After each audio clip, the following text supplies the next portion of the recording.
Do you remember the time? Oh, that was also some time, man. But yes, I do remember that my love for watches started when I used to look at my father wearing his wristwatch. It was a HMT watch every day in the morning. And my first watch was a digital talking watch, a watch that used to talk time. Those were some days, man. Wristwatch.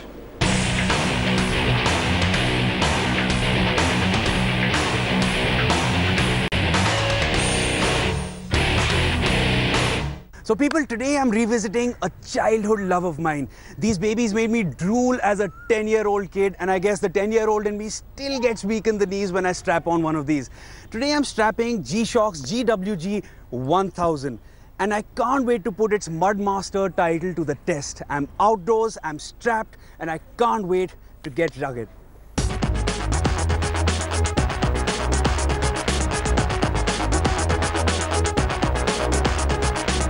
Just one look at GShock's GWG 1000 and it can easily be hailed as one of the toughest looking watches out there, and definitely one of the sturdiest ones from the Casio stable. It packs a solid scratch resistant sapphire glass, a Tonka truck colored bright strap which pretty much advertises the varied features of this watch. And it also has the trademark external screws from the GShock stable, which work their charm and add to the tough look of this digital analog hybrid beast.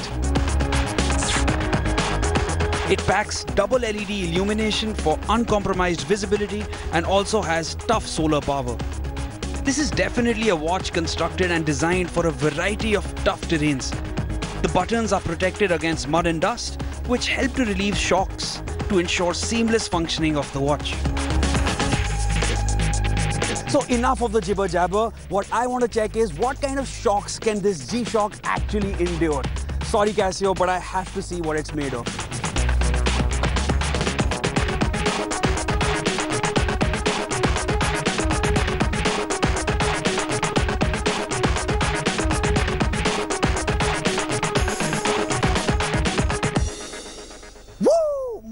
Can this watch take a punch? I mean, I'm all sweaty from throwing it around and not one scratch on this guy. I thought my GA100 was tough, but this is a GA100 on steroids. It's tough beyond words. It almost feels like the Rocky Balboa of watches. Strapping these two around, I almost feel as if I have boxing gloves on my fists.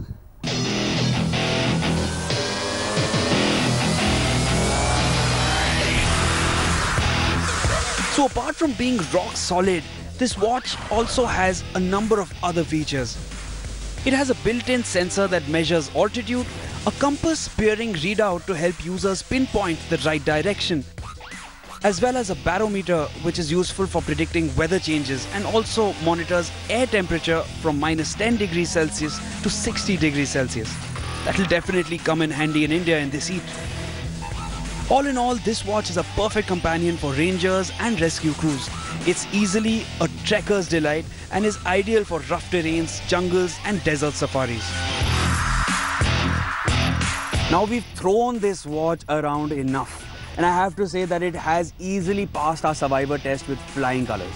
But here are a few of my problems. With all its external screws, with all its bulk, all its muscle, this watch can prove to be a bit too heavy when it's clinging on your wrist throughout the day, and it can cause sweating and excessive itching as well. The other thing I have a problem with is my age. Because when I was 10, I could have easily asked Dad to buy me one of these, or at least requested him for it. But now I'll have to shell out 36,000 bucks from my own pocket if I want to have one of these on my wrist. And that can cause quite a sting. So there you have it. This is not a smartwatch, don't be mistaken. But it definitely is a watch which will not give up on you anytime soon.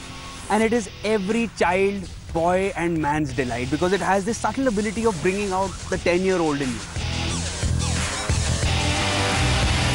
Dad, I'm shocked. Now LG has launched its much awaited LG G5 smartphone in India for 52,000 rupees. Man, that is a lot of money. It could be somebody's salary, I tell you. Yeah, so what does the phone offer besides those cool modules? Over to Iron Man Sahil.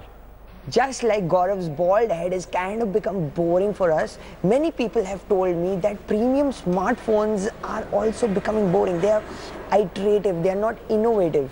Well, I am here to dispel that myth because I am checking out the new LG G5, which is supposedly the world's first modular smartphone, and apparently it is worth the hype. So let's find out if it can live up to expectations just like Gaurav's shiny bald head.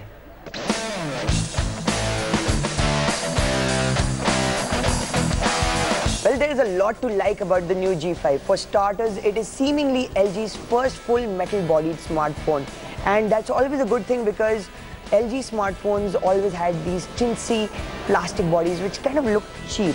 So this one doesn't really look cheap, and it's actually a pretty nice phone to hold. And considering the size of the phone, it's kind of ergonomic.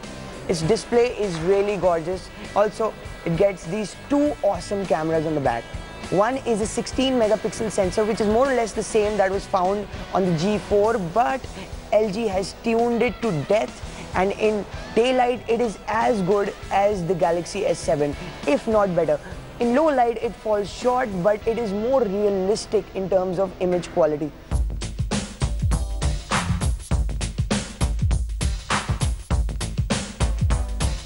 And like any flagship smartphone, it's running the latest Qualcomm Snapdragon 820 processor. It's got 4 GB of RAM, 32 GB of internal storage, and the performance is pretty fluid and you shouldn't have any problems. And yes, this phone remains quite cool. That is really important these days because most new Android smartphones suffer from overheating issues. Moreover, this is seemingly the world's first modular smartphone, and with that we get a removable battery, we get a micro SD card slot, so pretty much it has got everything. Yeah.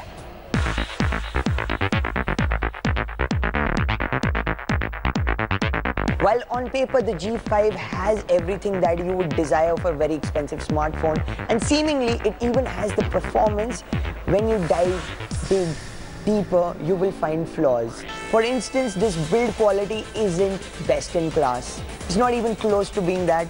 First of all, you'll find a lot of rough edges around this aluminium frame, but more importantly, a lot of blogs have reported that this isn't a fully metal-bodied smartphone. Actually, LG has put a layer of aluminium on top of plastic, which is kind of faking it. It's not really good. Also, the camera, while it's really cool, it's not as good as the Galaxy S7 and not as consistent as it in all conditions. Also, the modules haven't been fully explored. For starters, if you have to change a module, you have to really press hard and have to remove this. And when this happens, the battery is out, so your phone is going to shut down every time you're changing a module. And moreover, the modules also don't do much. You get a camera grip, you get a DAC. Most phones have got pretty good DACs. The big problem is that this doesn't excel at one thing. It's not the best in class at even a single thing. And that's what one expects of a phone that costs in excess of 50,000 rupees. Again, it's just like Gaurav's head. You expect hair on a really hot-bodied person, but once you don't get it, that's what happens. And that's the real story of the G5.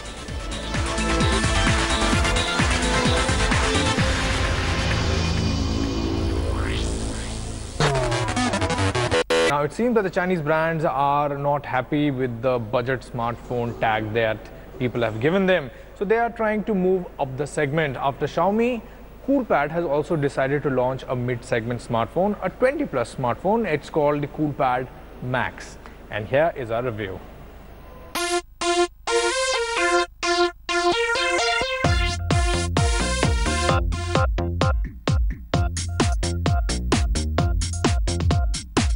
So after the success of Coolpad Note and Coolpad Lite, Coolpad, another Chinese company, have decided to enter the mid-smartphone segment where they've launched a new phone called Coolpad Max. This is the one. So besides some great looks and a great unibody metallic design and the rose gold color, they are offering something new. It's called Dual Space Management System, and it's priced at around 24,000 rupees, where it would be competing with the likes of Xiaomi Mi 5, the Lenovo Vibe X2 and the Moto X Style. So let's see how it fares.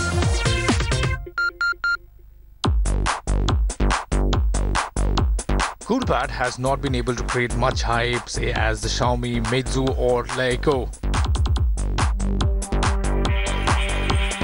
Coolpad Note 3, Note 3 Plus and Note 3 Lite, its three offerings in the sub 10K segment, offer no less feature than its counterparts. Now Coolpad is out with its most expensive smartphone in India called the Coolpad Max. And Max doesn't mean big battery here, like the Genie Max.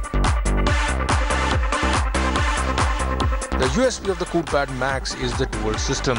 Users get a two-in-one kind of experience, courtesy the phone's distinct main and private spaces. Main space is where things happen in the usual way, while private is an independent and pure space away from malware. But it's probably not the reason why you will buy this phone. You will buy this smartphone for the design. Everybody loves this design. All metal unibody, smooth curved edges, two antenna bands. It's simplicity at its best. And this guy definitely defines simplicity the best way. Come on, Johnny. There is a profound and enduring beauty in simplicity, in clarity, in efficiency. True simplicity is derived from so much more than just the absence of clutter and ornamentation. It's about bringing order to complexity. Profound, man. Now the phone looks good, especially in rose gold color. The dual speakers at the bottom are loud and the fingerprint sensor at the rear is very responsive. Moving on to the hardware and performance. The Coolpad Max is powered by a Qualcomm Snapdragon 617 octa-core processor along with 4 GB of RAM. Now, this is a powerful combination that should take care of daily and heavy tasks easily. Gaming was not a problem for us. Videos looked great on the display. Switching between 10 apps was also not a problem. However, we did feel that the performance was not as nippy as expected, which of course is due to heavily customized UI, which I personally don't like, but few of my friends do. You get 64 GB of expandable storage, which is great. The phone is running on old Android Lollipop OS, which is not great. Coming to 13MP camera at the rear, we got great results with our device. Pictures had good details, colors and sharpness. However, some peers reported not so great results with their devices. Now, low light pictures weren't that impressive for sure. The front camera is a decent performer though. The Coolpad Max is a notable addition in the mid-smartphone segment. It offers you a great design. I never wanted to pay 50,000 rupees for this design. This is just about the right price. And the dual space system that they offer, well, I'm sure some people will find use of it. The overall performance somewhere feels compromised. Battery life is not that great and the camera is just about decent. And where does it stand against the competition? In the form of the Mi 5, the OnePlus 2 and the Moto X Style, where I would say it's not there, some hits and misses, but the phone definitely needs some refinement.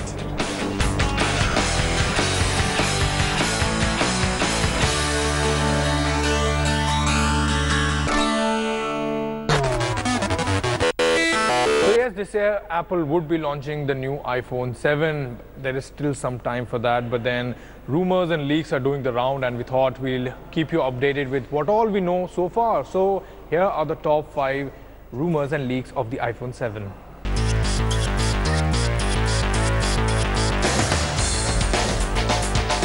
Okay, so of course, the iPhone 7 would come in two variants, a 4.7-inch iPhone 7 and a 5.5-inch iPhone 7s.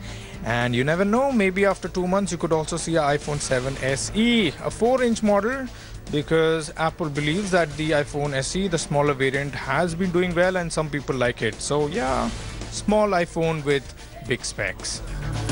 The iPhone 7 is likely to be thinner than ever, removing the headphone jack. Other design tweaks could be a flush camera and the removal of the antenna bars. Better battery life. battery life in the iPhone 7 may be a little better than the iPhone 6s and the 6s Plus. It should be because that battery pack is ugly. Higher screen resolution. Apple may well take the higher pixel density that was exclusive to the iPhone 6 Plus and 6s Plus a little further up with the iPhone 7. Now this is almost confirmed because as per latest leaks, the base variant of the iPhone 7 would be a 32GB model, which is great because what can you do in 16GB, man? 16GB is nothing. Now the only thing to consider is that what would be the highest variant? Would it be a 128GB or more? USB-C port. Rumors say it, but we feel that it's highly unlikely. And seventh, expectations. Would it be a curved display? I don't think so. Edge-to-edge display, well, that is possible. Wireless charging, that is also possible. Better waterproofing. Well, all I can say is that I hope it's cheap. I've been hoping that for a long time, but yeah, it never happens. So maybe I'll buy the iPhone 6 because when the iPhone 7 comes, 6 will get cheaper. So that's all we have for you in this week's episode. We hope you had a good time, and you can always follow us on Twitter and give us those suggestions. We are not scared of public scrutiny, man, let me tell you that. So we'll see you next week with more of Gadgets and Gizmos.